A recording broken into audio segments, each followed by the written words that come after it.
Well, hello, my name is Ross Patterson. I'm a curator at the National World War II Museum, and what we have here today is a flag from the Japanese battleship Nagato, captured by a Marine named Melvin Kabik, whose family recently donated this flag to the museum in 2024. Melvin Kabik originally served with the 4th Marines on Okinawa before being selected as part of Task Force 31, which was part of the landing force that actually goes into Tokyo Bay prior to the Japanese surrender to capture the Nagato, which was Japan's last surviving battleship still afloat at Yokosuka Navy Base in Tokyo Bay. But it's tied to the war effort for a long period and is actually Admiral Yamamoto's flagship during the attack on Pearl Harbor. It's from here that he actually sends the order to start the attack on Pearl Harbor. When the Americans find out that the Nagato is still intact at the Yokosuka Navy Base in Tokyo Bay, they actually set up a task force, Task Force 31, to capture this ship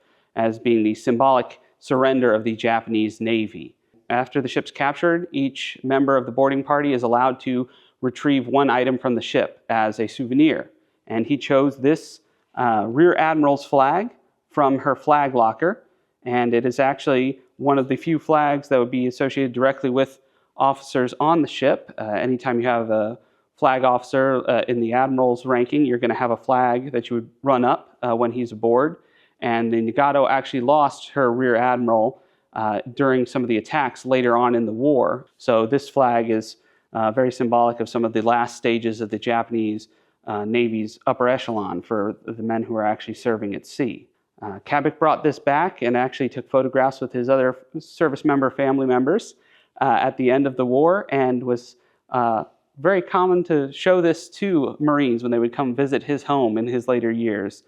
So it was quite a source of pride for the family, and we're thrilled to be able to have it here at the museum.